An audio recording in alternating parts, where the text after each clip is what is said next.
Next on Newsmax Prime, the Commander-in-Chief confesses we don't yet have a complete strategy in the fight against ISIS.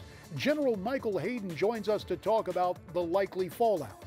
Speaking of fallout, the new Fox series about a fallen angel has attracted quite a bit. Our political panel discusses the show Lucifer. Plus, Armstrong Williams reacts to a Washington Post report that Ben Carson's campaign is in disarray, and Craig Shirley on the GOP's Baskin-Robbins syndrome. So many choices. Newsmax Prime starts now.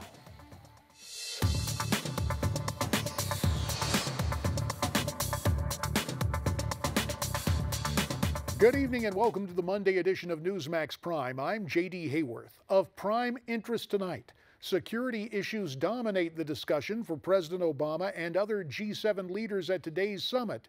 But the president adds a stunning revelation about the U.S. approach to combating ISIS. Miranda Kahn has more from our Newsmax Prime newsroom. Miranda? JD, at that wide-ranging press conference at the conclusion of the G7 summit in Germany, the president acknowledged something that many have long been concerned about. We don't yet have a complete strategy because it requires commitments on the part of the Iraqis as well. Those comments from President Obama as he spoke shortly after meeting with Iraq's prime minister, one of the select few among the non-G7 leaders invited to attend the summit earlier today. Today's comments coming some 10 months after saying basically the same thing at a press conference last August, drawing immediate reaction from the Republican National Committee. After putting the onus on the Iraqis, the president said the prime minister recognizes the need for political change to ease sectarian tensions in Iraq as an important component to complement U.S. military support. President Obama also said the Pentagon was reviewing plans to ramp up training and assistance to the Iraqi forces, but he also said there must be full commitment by the Iraqis themselves. One of the things that we're still seeing is in Iraq, places where we've got more training capacity than we have recruits. The president said one possible solution to the lack of recruits is better outreach to the Sunni tribes, which may create a more unified front against ISIS. JD? Thanks, Miranda. For more on this story, we're pleased to be joined by the former director of both the NSA and the CIA, retired Air Force General Michael Hayden, who joins us live from Newsmax, Washington. General Hayden, we appreciate your time here on Newsmax Prime. Thanks, JD.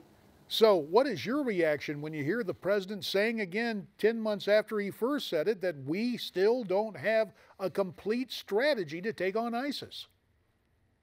I actually saw that live, JD, and it just kind of jumped off the screen at me. It was an echo of speeches past, as Miranda said, about 10 months ago. Look, I get the part where you've got to get Iraqi buy-in to your plan, but there are a lot more clear ways of saying that. We're going to have to synchronize our approach with the Iraqis. We're going to have to harmonize our approach with the Iraqis. But to say we're still in search of a strategy, which is, kind of a higher order function, 9 months into combat operations, that is a little bit scary. And JD, the other comment was also quite revealing. We are reviewing our plans. To me, that suggests rhetoric in place of action. That's what you say when you really don't want to get other things underway. I don't mean to be overly critical, but I think a lot of folks are beginning to lose patience here. Well, you said yourself the comment jumped out at you from the screen. What do you think the response was of our allies at the G7? Well, how about our allies in the region particularly?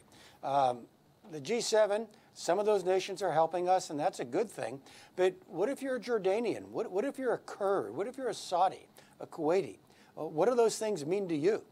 I think it would be actually very unsettling to our friends. You say you don't want to be overly critical, but you have been around presidents making big decisions before. Is this something as simple as a lack of leadership from the current commander-in-chief? JD, some people who get those jobs can be overly decisive. Others can be overly reflective. I think we're at a point now where we might be admiring the problem a little bit too much and not getting on with solving it. Well, one of the results, or one of the things the president wanted to work on at the G summit, was the continued isolation of Russia, trying to keep in place sanctions. Will the president be successful in that department? You know, JD, there's some good news there, I think. I think the president actually came out with a fairly tough line with regard to sanctions. You know, I've talked about this, JD. I would arm the Ukrainians. But with regard to sanctions, he seemed to hold the line and to put some pressure on our European friends to hold the line as well. So that I actually think is a modestly positive outcome to come out of the G7. Now, Mike, let's turn to the place where you made your living for so long, and that is in terms of intelligence. That treasure trove of info collected during the commando raid last month continues to pay off. We've learned much about the inner workings of the group, even how their leader moves around. Twofold question. A, how big of an intelligence coup is that? And why would that info now be shared with everybody in terms of public reports? Yeah, two great questions, JD. Number one, the fact that we have this information, and as you described it, tells you the importance of capture operations. Even when this ended actually in a fatality, you got the pocket litter, you got the computer, you got the hard drive. And that leads to so much enrichment of intelligence. Intelligence begetting operations, begetting intelligence, begetting operations, JD. That's the key to success there. Now, with regard to making it public, again, I don't know. These are the kinds of things that you really want to kind of keep close to the vest. There isn't a whole lot of intelligence, certainly operationally relevant intelligence, that I see value in making public. And as we've seen in recent days, ISIS has been so adept at social media, but there's one celebrated instance where it seems the social media did ISIS in. A militant posing for a selfie in front of a command and control center. We saw it, we bombed it, we destroyed the building, and the U.S. military came out and acknowledged how they found the building through someone's post on social media. Again, I understand the temptation at one-upsmanship, but again, was this too much to say, hey, the guy posted a selfie and we showed them? JD, I look at that event and I just don't understand. I don't know what the operational upside of revealing that was. Look, these are good officers, these are good people, they want to do the right thing, but I just don't understand why you would make that public. Mike, pardon the pun, but before we go, let's talk Turkey. What has happened with the Turkish elections? Unprecedented support to the Kurds. The current government lost its majority in parliament. As you take a look at what is happening in Turkey, do the Kurds gain power and influence? And can this be helpful, or will this create more challenges for Turkey? JD, like most things in life, it's complicated, but on balance, I think this is a very heartening outcome to the election. First of all, the Kurdish party got successful by identifying itself as more than a Kurdish party. It brought in other elements of Turkish society. So that's really good news. With regard to Erdogan, really, JD, over the past decade, he's given voice to a voiceless part of the Turkish population. Good on him for that.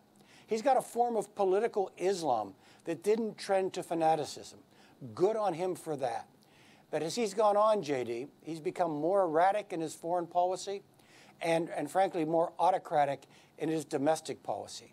So I think on balance, this is really good news for us and for Turkey. But JD, here's the bad news. We're going to have a period of instability here as the Turks now work to organize a new government. Long term, I think it's good. Short term, we've got some rough water. And we will have to leave it there. General Michael Hayden, we thank you for your time. Still to come, is Dr. Ben Carson's campaign unraveling? Armstrong Williams reacts to recent reports. Then, an Army vet who lost his legs in Afghanistan hopes to win a seat in Congress. Brian Mast joins us to discuss his campaign.